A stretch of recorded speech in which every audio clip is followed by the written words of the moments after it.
शास्त्र की रचना दो दृष्टियों से की जाती है।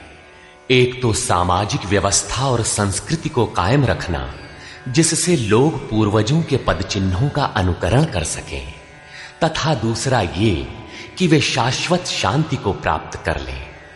रामचरितमानस, बाइबल, कुरान इत्यादि में दोनों पक्षों का समावेश है, किंतु भौतिक दृष्टि प्रधान होने के कारण मनुष्य समाजोपयोगी व्यवस्था को ही पकड़ पाता है।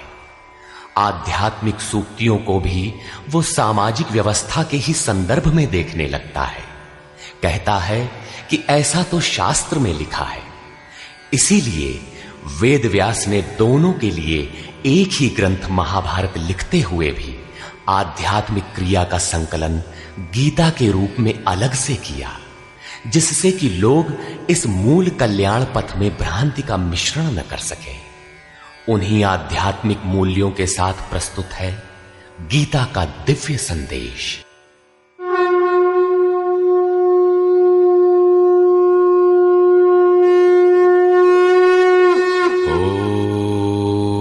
ओम श्री परमात्मने नमः।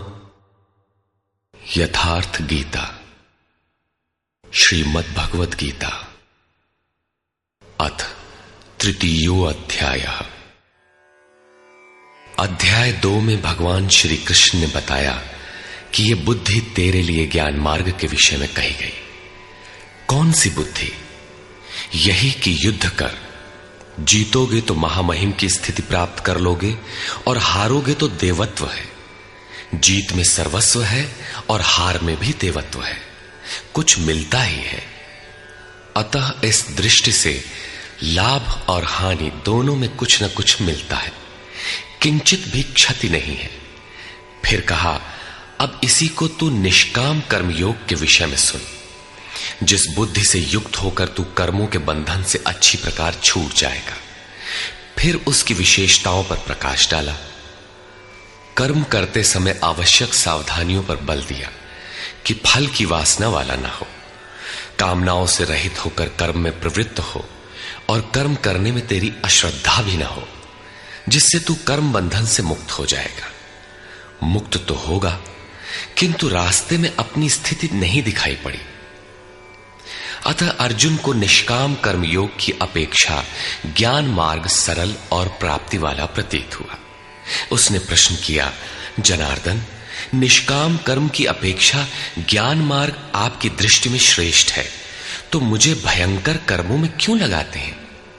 प्रश्न स्वाभाविक था। मान लें एक ही स्थान पर जाने के दो रास्ते हैं। यदि आपको वास्तव में जाना है तो आप अवश्य प्रश्न करेंगे कि इनमें सुगम कौन है।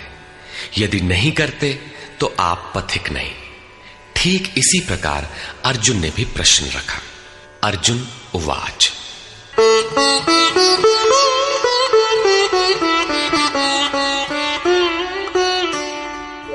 जायसी चेत कर्मणस्ते मता बुद्धिर्जनार्दन तत्किं कर्मणि घोरे मां नियोजयसि केशव।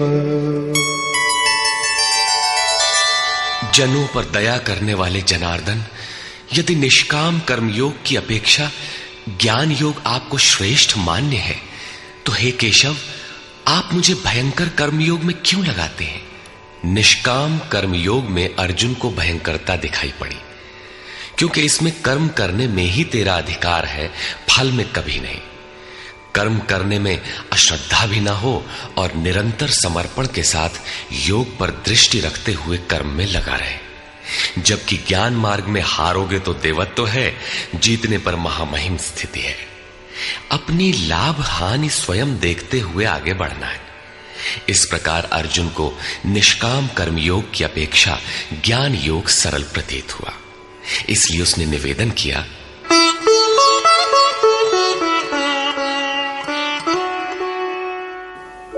व्यामिश्रेणेव वाक्येन बुद्धिं मोहयसीव मे तदेकं वद निश्चित्य येन श्रेयोऽहमाप्नुयाम्।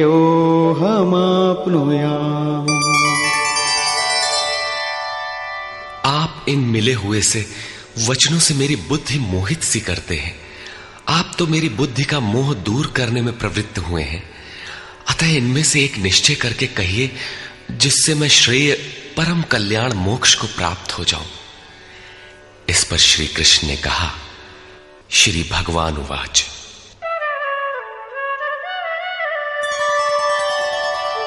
लोकेऽस्मिन् द्विविधा निष्ठा पुरा प्रोक्ता मया नघ। ज्ञानयोगेन सांख्यानां कर्मयोगेन योगिनाम्। निष्पाप अर्जुन, इस संसार में सत्य शोध की दो धाराएं मेरे द्वारा पहले कही गई हैं।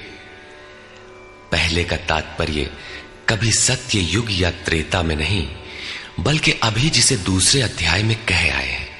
ज्ञानियों के लिए ज्ञान मार्ग और योगियों के लिए निष्काम कर्म योग बताया गया है। दोनों ही मार्गों के अनुसार कर्म तो करना ही पड़ेगा, कर्म अनिवार्य है। न कर्मणामनारम्भात् नैष्कर्म्यं पुरुषोऽश्नुते न च सन्न्यसनादेव सिद्धिं समधिगच्छति। अर्जुन, मनुष्य न तो कर्मों को न आरंभ करने से निष्कर्मता की अंतिम स्थिति को प्राप्त होता है और न आरंभ की हुई क्रिया को त्यागने मात्र से भगवत प्राप्ति रूपी परम सिद्धि को ही प्राप्त होता है। अब तुझे ज्ञान मार्ग अच्छा लगे या निष्काम कर्म मार्ग, दोनों में कर्म तो करना ही पड़ेगा। प्रायः इस स्थल पर लोग भगवत पथ में संक्षिप्त मार्ग और बचाव ढूंढने लगते हैं। कर्म आरंभ ही न करें, हो गए निष्कर्मी। कहीं ऐसी भ्रांति न रह जाए, इसलिए श्री कृष्ण बल देते हैं कि कर्मों को न आरंभ करने से कोई निष्कर्म भाव को नहीं प्राप्त होता। शुभाशुभ कर्मों का जहां अंत है, परम निष्कर्मता की उस स्थिति को कर्म करके ही पाया जा सकता है। इसी प्रकार बहुत से लोग कहते हैं, हम तो ज्ञान मार्गी हैं, ज्ञान मार्ग में कर्म है ही नहीं। ऐसा मानकर कर्मों को त्यागने वाले ज्ञानी नहीं होते। आरंभ की हुई क्रिया को त्यागने मात्र से कोई भगवत साक्षात्कार रूपी परम सिद्धि को प्राप्त नहीं होता है, क्योंकि नहि कश्चित् क्षणमपि जातु तिष्ठत्य कर्मकृत् कार्यते ह्यवशः कर्म सर्वः प्रकृतिजैर्गुणैः।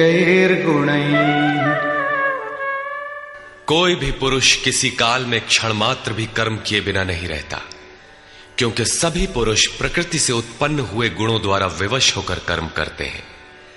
प्रकृति और प्रकृति से उत्पन्न गुण जब तक जीवित हैं, तब तक कोई भी पुरुष कर्म किए बिना रह ही नहीं सकता।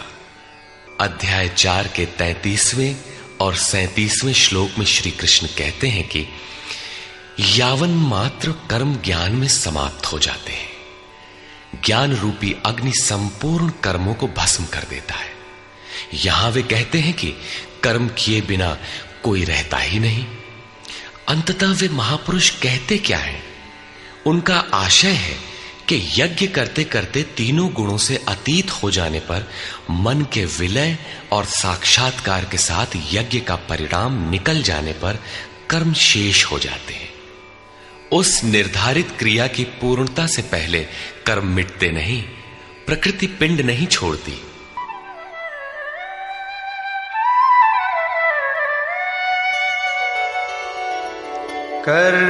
कर्मेन्द्रियाणि संयम्य य आस्ते मनसा स्मरन् इंद्रियार्थान् विमूढ़ात्मा मिथ्याचार स उच्यते। इतने पर भी विशेष रूप से मूढ़ लोग जो कर्मेंद्रियों को हठ से रोककर इंद्रियों के भोगों का मन से स्मरण करते रहते हैं, वे मिथ्याचारी हैं, पाखंडी हैं, न कि ज्ञानी। सिद्ध है कि कृष्ण काल में भी ऐसी रूढ़ियां थीं। लोग करने योग्य क्रिया को छोड़कर इंद्रियों को हठ से रोककर बैठ जाते थे और कहने लगते थे कि मैं ज्ञानी हूं, पूर्ण हूं। किंतु श्री कृष्ण कहते हैं कि वे धूर्त हैं। ज्ञान मार्ग अच्छा लगे या निष्काम कर्म योग, दोनों ही मार्गों में कर्म तो करना ही पड़ेगा।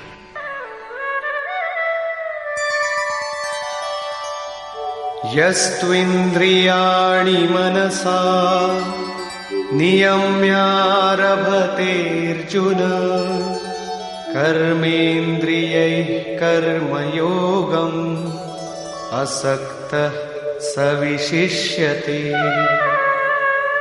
अर्जुन, जो पुरुष मन से इंद्रियों को वश में करके जब मन में भी वासनाओं का स्फुरण न हो सर्वथा अनासक्त हुआ कर्मेंद्रियों से कर्मयोग का आचरण करता है, वो श्रेष्ठ है। ठीक है, समझ में आया कि कर्म का आचरण करें, किंतु ये प्रश्न खड़ा होता है कि कौन सा कर्म करें। इस पर कहते हैं, नियतं कुरु कर्म त्वं कर्मजायो ह्यकर्मणः शरीरयात्रापि च ते न प्रसिद्धेद कर्मणः।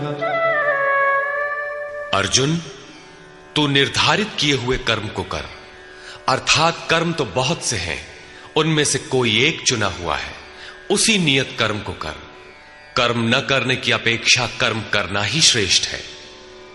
इसलिए कि करते रहोगे, थोड़ी भी दूरी तय कर लोगे तो जैसा पीछे बता आए हैं, महान जन्म मरण के भय से उद्धार करने वाला है, इसलिए श्रेष्ठ है। कर्म न करने से तेरी शरीर यात्रा भी सिद्ध नहीं होगी। शरीर यात्रा का अर्थ लोग कहते हैं शरीर निर्वाह। कैसा शरीर निर्वाह? क्या आप शरीर हैं? ये पुरुष जन्म जन्मांतर से, युग युगांतरों से शरीर की यात्रा ही तो करता चला आ रहा है। जैसे वस्त्र जीर्ण हुआ तो दूसरा तीसरा धारण किया, इसी प्रकार कीट पतंग से लेकर मानव तक, ब्रह्मा से लेकर यावन मात्र जगत परिवर्तनशील है। ऊपर नीचे योनियों में बराबर ये जीव शरीरों की ही तो यात्रा कर रहा है। कर्म कोई ऐसी वस्तु है जो इस यात्रा को सिद्ध कर देती है, पूर्ण कर देती है। मान ले एक भी जन्म लेना पड़ा तो यात्रा तो जारी है। अभी तो पथिक चल ही रहा है, वो दूसरे शरीरों की यात्रा कर रहा है। यात्रा पूर्ण तब होती है जब गंतव्य आ जाए। परमात्मा में स्थिति के अनंतर इस आत्मा को शरीरों की यात्रा नहीं करनी पड़ती, अर्थात शरीर त्याग और शरीर धारण वाला क्रम समाप्त हो जाता है। अतः कर्म कोई ऐसी वस्तु है कि इस पुरुष को पुनः शरीरों की यात्रा नहीं करनी पड़ती। मोक्ष से शुभात। अर्जुन, इस कर्म को करके तू संसार बंधन अशुभ से छूट जाएगा। कर्म कोई ऐसी वस्तु है जो संसार बंधन से मुक्ति दिलाती है। अब प्रश्न खड़ा होता है कि वो निर्धारित कर्म है क्या। इस पर कहते हैं, यज्ञार्थात् कर्मणोऽन्यत्र लोकोऽयं कर्म बन्धनः तदर्थं कर्म कौन्तेय मुक्तसंग समाचर। अर्जुन, यज्ञ की प्रक्रिया ही कर्म है। वो हरकत कर्म है जिससे यज्ञ पूर्ण हो। सिद्ध है कि कर्म एक निर्धारित प्रक्रिया है।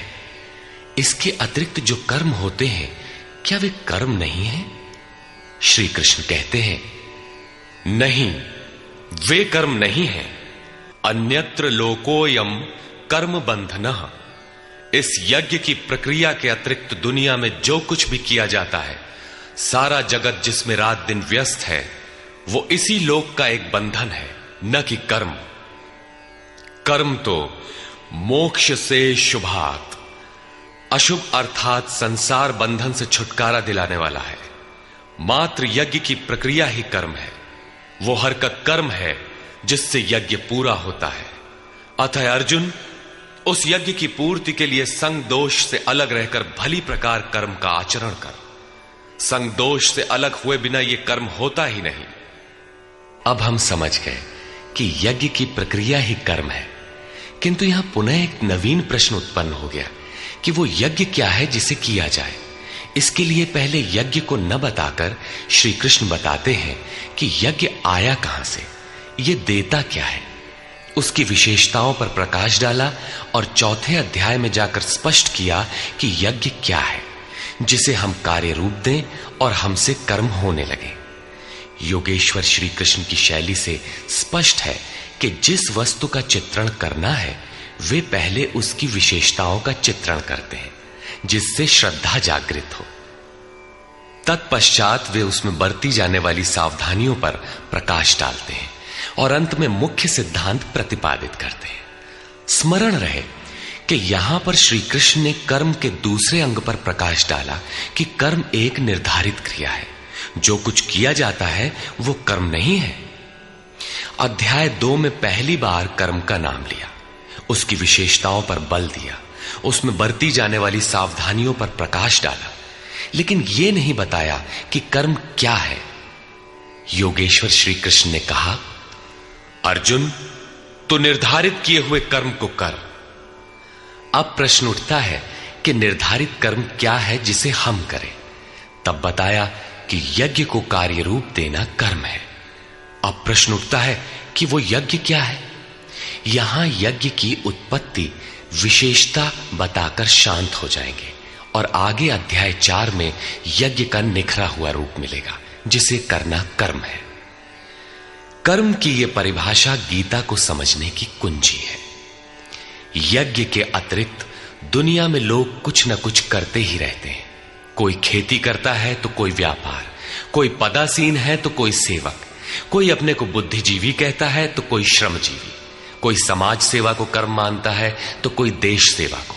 और इन्हीं कर्मों में लोग सकाम और निष्काम कर्म की भूमिका भी बनाए पड़े हैं।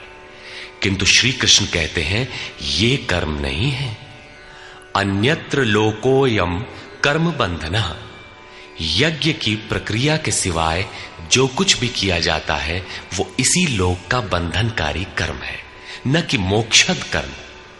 वस्तुतः यज्ञ की प्रक्रिया ही कर्म है।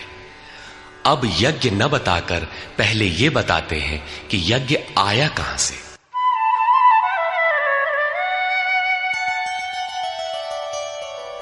सह यज्ञाः प्रजा सृष्ट्वा पुरोवाच प्रजापतिः अनेन प्रसविष्यध्वम् ईशवोस्त्विष्टकामधुक्।